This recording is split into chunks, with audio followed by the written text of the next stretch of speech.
Many thank yous. Okay, we're doing reader's perception.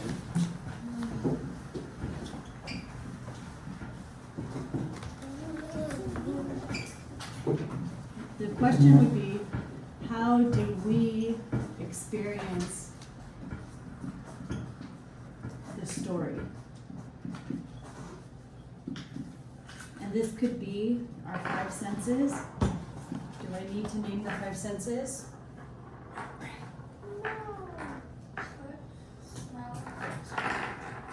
Five senses could be part of it, but more often the reader perception is going to be our ethos, pathos, logos. So pathos is our feelings. There were a lot of points in this story where Ray Bradbury is actively trying to provoke an emotional reaction from you guys, right? Did you guys feel at certain points in this story a little bit of tension? Yes. Dread. So words for feelings could be like tension, tense, dread, relief. I felt a lot of relief in the story because one of his other stories is about a bunch of people that go into space and they get into a space accident and all of them are in their suits, but they're dying.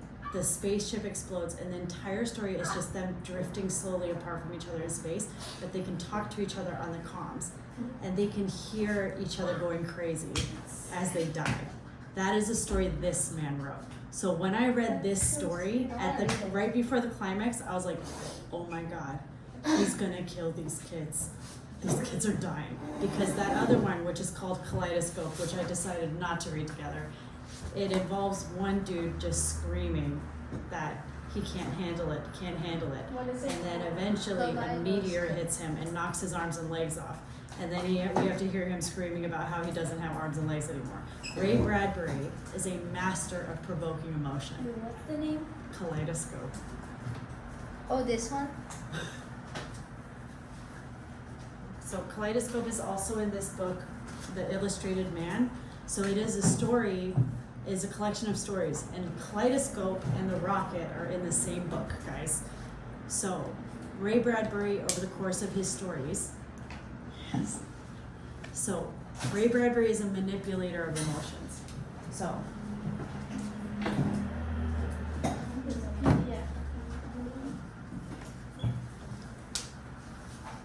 if you're looking for a summer reading, Ray Bradbury's excellent summer reading because it's short stories and you don't know. I met him. That's what he looked like. You met him? Yeah, before he died. He passed away. I was going to a bookstore in my neighborhood in Los Angeles and he was doing a signing and his hands, because he had illustrated it and drawn, his hands were all frozen. So what he did was he put his pen like this through his fingers and he signed his name like this. And it would spell Ray, but it was just like a whole bunch of random lines. He was very cool. He was really nice. I have the signed book at the lab. Ray Bradbury was one of my favorite authors when I was your age because the stories are short and some of them are really messed up and some of them are very happy. We chose a very happy one for this week, but a couple stories before this one in the book are dark. There's one about a planet that's just covered in rain.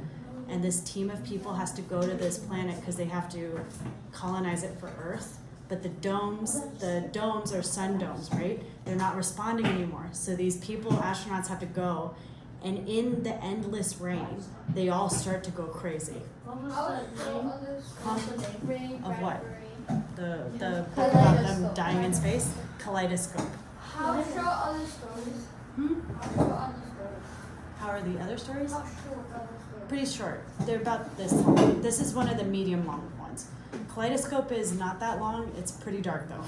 What do you spell? I will say, guys, I didn't pick The this guy one for the falls- week because it's so dark. The guy falls and then he turns into I am not talking about it, the but video story. his stories are really good. Okay, we're still on video. So when we talk about reader's perception, when we talk about Ray Bradbury and his writing style, we feel a lot of emotions reading his stories. There's a lot of ups and downs. Maybe we can predict what's going to happen, but if you read his whole body of work, you can't. Sometimes everybody dies. Sometimes nobody dies. Sometimes it's a happy ending. Sometimes children kill their own parents. It's a really crazy, there's a lot of things going on.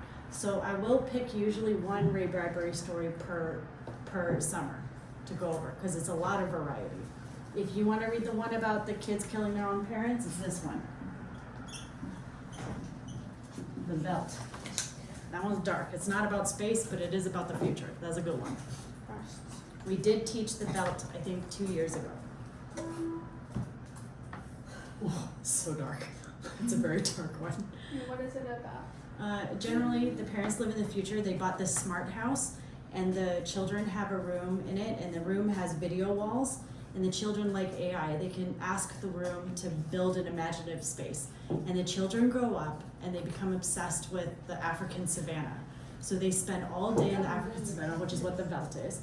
And the parents are like, is there something wrong with our kids? And the parents, because they use the smart house, don't parent their kids, don't spend time with them, barely know them at all. And the kids are in that room, and it smells like dead animals and flesh and heat. And the parents start to get worried, like, is there something psychologically wrong with these kids? And so they tell the kids, we're gonna turn off the video room. And the kids respond like you guys do when your parents take away your phones, right? The kids get quiet, and unlike you, they start to plot. So then the parents, finally the parents are like, done, we're going on family vacation, we're leaving this house sucks, we're gonna get a regular house. The house is too dark. And then it ends dark. The parents are not successful in this round. So then, if you're thinking about, when you're frustrated with your parents, maybe you read The Belt. It's cathartic. It's a flushing of emotions, yes? So when we're talking about reader's perception, usually for him it's pathos, but it also could be logos, understanding people. Nonfiction helps us understand the world. Fiction helps us understand each other. Okay? Human nature. In this story, a man wishes that he wasn't poor anymore. He wishes he could go to space.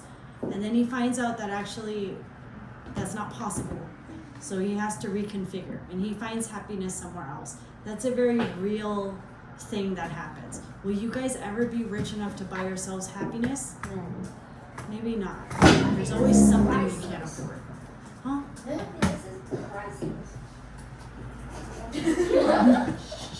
I can't hear what he said. I can't hear it, but I heard the P. Prizes. There's no surprises. Happy surprises. So then, logos, in fiction, we understand people better. Non-fiction teaches us about the world, but fiction tells us about who we are. Yes?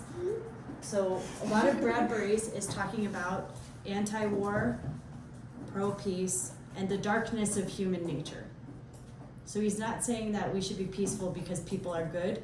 He's saying people are awful, but we should try to be peaceful anyways.